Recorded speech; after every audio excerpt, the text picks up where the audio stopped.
सबसे ज्यादा देशभक्त विपक्ष है। देश के लिए जब भी जरूरत पड़ेगी कहीं भी त्याग की, तपस्या की, खून देने की, विपक्ष का कोई आदमी पीछे नहीं रहेगा। ये विपक्ष से हर समय देशभक्ति का सर्टिफिकेट मांगना बंद करिए, इससे आप देश को कमजोर कर रहे हैं। पहली बात तो मैं अपने गायत्री मंत्र के बारे में बता सकता हूं। ये बात करेंगे गायत्री मंत्र। अब सुन तो लो। गजब हालत है यार। यही दोगली नीति है ना, यही दोगलापन। नहीं क्यों नहीं करेंगे, यही दोगलापन क्यों नहीं करेंगे? गायत्री मंत्र पढ़वा के गोली मारा। हम कलमा पढ़ते हैं। नहीं आप बताइए, कलमा पढ़ते हैं। 40 साल से कितने नासूर पाले हुए हैं इस देश के। एक सेकंड सुनना पड़ेगा।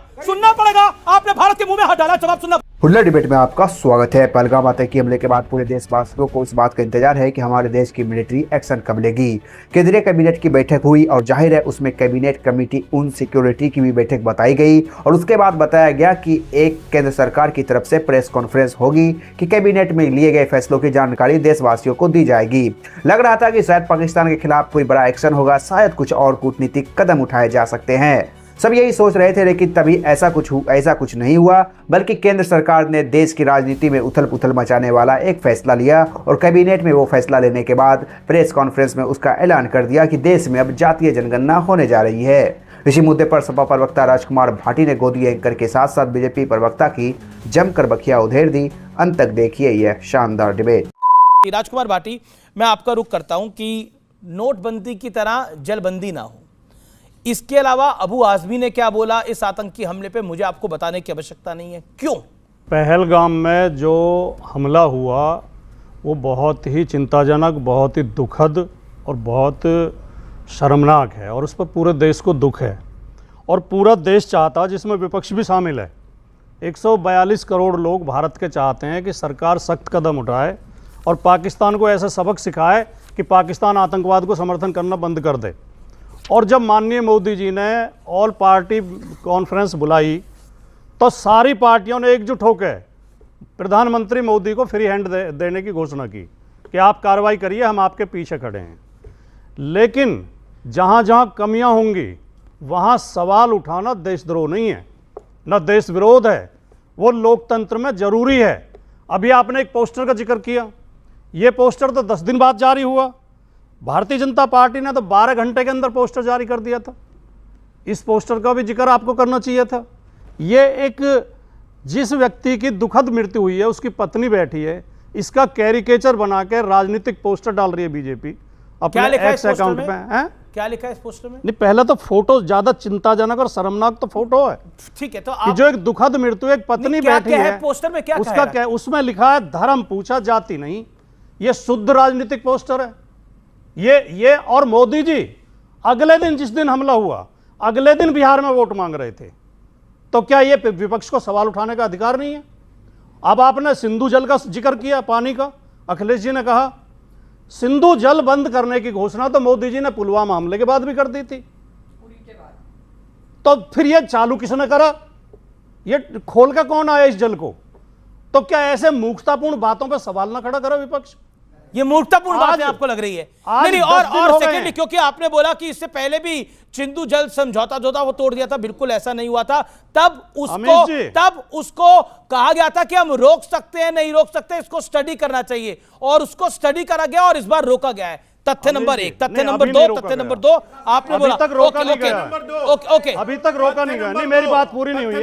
मेरी बात पूरी नहीं हुई। अगले दिन मोदी जी नहीं गए थे बिहार, 24 तारीख को गए थे और वो एक सरकारी कार्यक्रम था, रैली नहीं थी। तथ्य नंबर 3, पहले मेरी बात पूरी होने दें। विश्व को मैसेज देने के लिए किया गया। पहली बार मोदी जी ने अंग्रेजी में पूरे विश्व को मैसेज दिया। ये मैसेज इनको पसंद नहीं है। क्यों चिल्ला रहे हैं? भारत के सामने पाकिस्तान की कोई हैसियत नहीं है।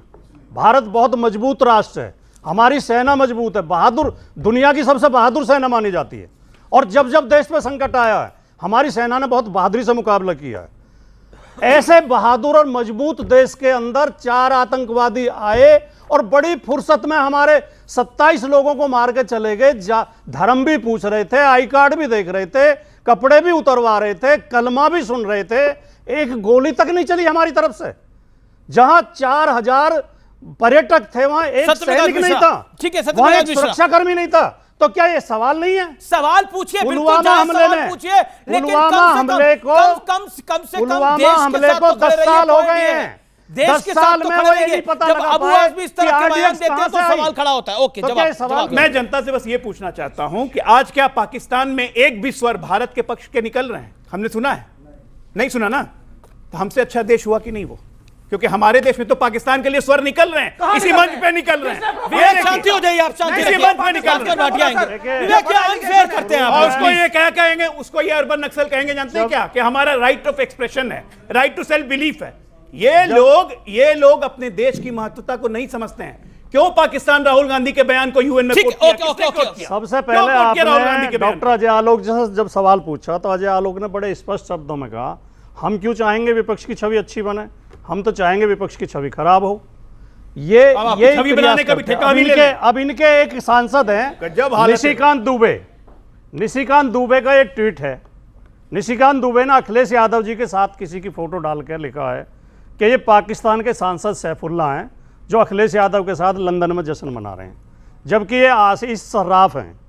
आशीष सर्राफ जिनकी फोटो प्रधानमंत्री नरेंद्र मोदी जी के साथ भी हैं, अमित शाह जी के साथ भी हैं। ये षड्यंत्र ये लोग करते हैं।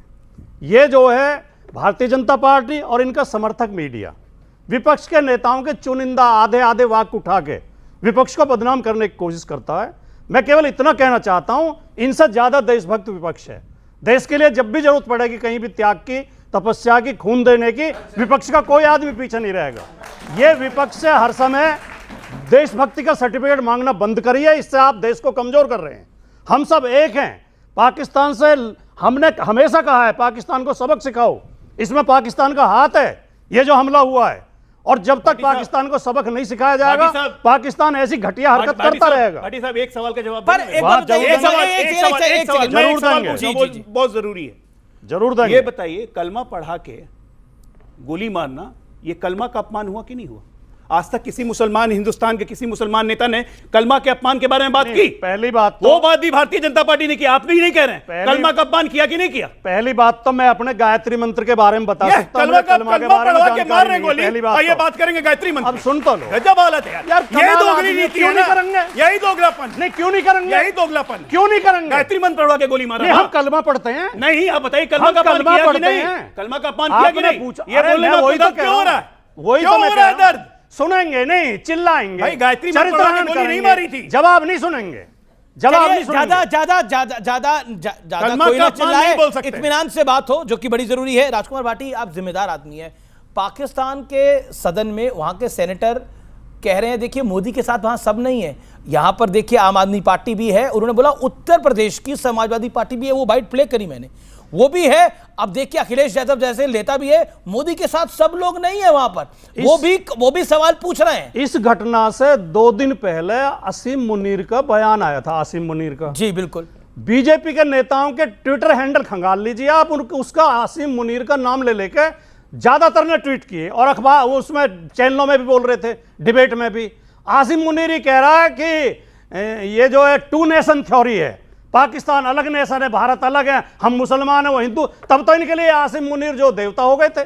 तो ये आज के युग में देवता कभी नहीं होंगे, वो किसी के भी देवता नहीं हो सकते। आसिम मुनीर जो कि भारत के लोगों पे अटैक कराता है, जो भारत के हिंदुओं के लिए इतनी गंदी बातें बोल रहा है, उनको देवता बोलने का तो कोई गलत काम वालों के लिए हो गए थे। हम तब भी विरोध में थे।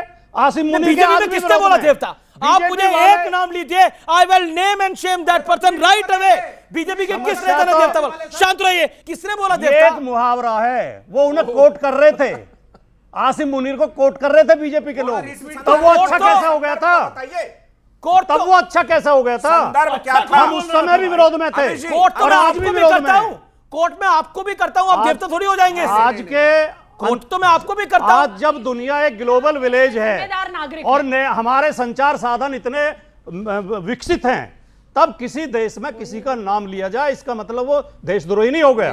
नहीं, मैं हम तो पाकिस्तान के पक्ष में मैंने तो बोला ही नहीं भाई। आप कह रहे हो मैंने तो सवाल पूछा, पाकिस्तान की संसद में नाम लिया गया। सवाल पूछा आपको मैंने जो आपसे सवाल पूछा, आप उसको तोड़ मड़ोड़ रहे हैं अपने तरीके से। मैंने पूछा कि पाकिस्तान के सदन में जब नाम आया और कहा गया कि मोदी के साथ देखिए सब नहीं है, अखिलेश यादव, तो आपको दुख ही हुआ होगा ना? मुझे तो ऐसा लगता है आपको दुख हुआ होगा। देखिए पाकिस्तान को तो लोकतंत्र का अर्थ पता है नहीं, वो तो एक तानाशाह देश है जी। वहां की सेना तानाशाही करती है, ISI करती है, दुख हुआ था। तो उन्हें ये पता ही नहीं है कि भारत में विपक्ष भी है। भारत में विपक्ष सरकार से सवाल पूछता है, उन बेचारों को क्या पता है? पाकिस्तान की इतनी क्रेडिबिलिटी है इनको पाकिस्तान की इतनी क्रेडिबिलिटी है, चाहे भाई साहब हो गए भाटी जी की पार्टी या कांग्रेस पार्टी, किसी पाकिस्तान के प्रधानमंत्री के पास जाके मणिशंकर अय्यर ने कहा था नरेंद्र मोदी की सरकार को गिराने में हमारी मदद कीजिए। क्या दिक्कत है भाई, इनका तो भाई है पाकिस्तान। जवाहरलाल नेहरू की 1953 का लिखा हुआ लेख निकाल के देख लीजिए, क्या लिखा, पाकिस्तान हमारा दुश्मन मुल्क नहीं है, पाकिस्तान हमारा दोस्त है, हमारा भाई है। क्या बात अच्छा, मतलब एक देश को दूसरे देश के चुनाव में हस्तक्षेप नहीं करना। 1953 जब मोदी जी हाउडी मोदी करा रहे थे अमेरिका में, फिर ऑडियंस सवाल लेते हैं। संकट के समय जो विवेक खो देता है आदमी, वो बहुत नुकसान तो अभी उठाता है। मुक्तेश्वरानंद जी गलत कह रहे हैं। और मुक्तेश्वरानंद जी ने तो 2 दिन पहले ये भी कहा कि सरकार फेल हुई है, मोदी जी पूरी तरह फेल हो चुके हैं ना? वो उस पर चर्चा नहीं करेंगे आप। बिल्कुल चर्चा उस पर भी हुई। अच्छा, ये धर्म, अच्छा उनकी ये बात गलत है। युद्ध इसलिए नहीं है कि अगर इसे हिंदू मुसलमान का युद्ध बनाओगे तो भारत में 20 करोड़ मुसलमान हैं। ओके, फिर हमें उनसे लड़ना पड़ेगा। हमें पाकिस्तान से लड़ना है, हमें अपने नागरिकों से नहीं लड़ना है। मैं तो बोल ही नहीं रहा, जो खबर आई वो बोल रहा हूं, मैं तो राय पूछ रहा हूं आप लोगों की। अब छद्मवेश में नहीं रहना चाहिए। मुझे कोई धर्म पूछ के गोली मारेगा तो इसका मतलब कि वो धार्मिक युद्ध ही लड़ रहा है। मैं लड़ नहीं रहा हूं, ये मेरी इच्छा है। मैं नहीं लड़ रहा हूं। एक मिनट, मैं सीधे कह रहा हूं, मैं नहीं लड़ रहा हूं, ये मेरी इच्छा है। मैं नहीं लड़ रहा हूं, ये मेरी इच्छा है। लेकिन सच्चाई ये है कि यहां का जो आतंकी मुसलमान, जिहादी मुसलमान जो है, वो इस जगह को, भारत को दारुल हर्ब मानता है। जहां संख्या थोड़ी बढ़ गई है, जहां अपनी ताकत बढ़ रही है, वहां ताकत और बढ़ाओ, दारुल इस्लाम बनाओ। ये एक जगह भारत की बात नहीं है, हर जगह से, हर जगह से संविधान को मानता है। भारत का मुसलमान सेना में भी लड़ता है, पाकिस्तान के खिलाफ भी लड़ता है। भाटी जी, एक मिनट, नहीं, गलत बोल रहे हो आप बहुत खतरनाक बात बोल रहे हो। पीसफुल कोएग्जिस्टेंस में भारत रहते आया है। जितने भी युद्ध हुए हैं, पीसफुल मुसलमान हमारे साथ लड़े हैं, लेकिन इसका ये मतलब नहीं है कि आप हिंदुओं को मारते रहिएगा। मेरा सीधा प्रश्न है, मेरा बहुत सीधा प्रश्न है कि इस नाजुक मौके पर जब भारत की सेना में दमखम है, भारत की सरकार में दमखम है, विपक्ष भ्रम क्यों फैला रहा है? 30 सेकंड इसका जवाब, 30 सेकंड में इसका जवाब। आपने सेना का प्रयोग नहीं करा, कायरों की तरह। बेटे, जो क्वेश्चन आपने पूछा था उसका उत्तर सुन लो। डिपोर्टेशन हो रहा है इस वक्त। वो बुजुर्ग महिलाएं जो आज 80 साल कौन कायर है, कौन कायर है? कर रहे हैं, बॉर्डर पे भीड़ लगी हुई है, जगह जगह से मुसलमानों को बोला गया है पीपल। और सुनिए, बेसिकली ये बता रहे हैं कि पिछले 40 साल से कितने नासूर पाले हुए हैं इस देश के। कोई नासूर नहीं। एक सेकंड सुनना पड़ेगा, सुनना पड़ेगा। आपने भारत के मुंह में हाथ डाला, जवाब सुनना पड़ेगा। नहीं, सुनना पड़ेगा आपको। नहीं, अब ऑडियो डाउन है, आपका ऑडियो डाउन है। आपने बोला कैसे बाहर कर सकते हो? एक बात बताइए, कोई इलीगली यहां पर रह रहा है, 20 साल से रह रहा है, 40 साल से रह रहा है, 50 साल से रह रहा है, उसका क्या हक है यहां रहने का? और आपने बोला 10 साल से क्या किया? एक सेकंड। मेरा प्रश्न यह है, 40 साल से अगर कोई इलीगल तरीके से यहां पर रह रहा है तो आगे भी रहता रहेगा। अरे भारत है, धर्मशाला थोड़ी है। कमाल की बात कर रहे हैं आप लोग। आखिरी के अंदर मैं एक सवाल आप सबसे पूछूंगा और मैं चाहता हूं साहब गोई से इसका जवाब मिलना चाहिए। पाकिस्तान का अल्टीमेटली क्या इलाज है? आप अपने पड़ोसी को नहीं बदल सकते, चाहे वो अच्छा हो या बुरा, वो पड़ोसी है और रहेगा। और इलाज पूछा आपसे, इलाज में आपको दोनों चीजें साथ साथ लेके चलनी पड़ेंगी। कभी आपको उसको एक कड़ा उत्तर देना पड़ेगा, कई बार वार्तालाप भी करना पड़ेगा और इसी को आगे बढ़ाना पड़ेगा। यही होता आया है। इसके अलावा चाहे इंग्लैंड 70 साल में तो यही हुआ है, चलेगा, यही हुआ है। आप कह रहे हैं कि वही पुराना Yes, you have to talk also. Pakistan का परमानेंट इलाज क्या है? पाकिस्तान को उसी की भाषा में अब जवाब मिलना चाहिए। उसने हमारे मोदी जी ने कहा था 1 के बदले 10 सर, हम तो कहते हैं 28 लोग मरे, 2800 धड़ लाओ। अजय लोग, आप सरकार में हैं, आपको जिम्मेदारी के तरीके से बोलना है। आपको क्या लगता है, व्हाट इज द अल्टीमेट, ये जो पूरा पाकिस्तान का ये जो पूरा इशू है, इसके अंदर जो टेररिज्म अटैक है, जो टेररिज्म पाकिस्तान बढ़ाता है, इसका अल्टीमेट इलाज क्या है?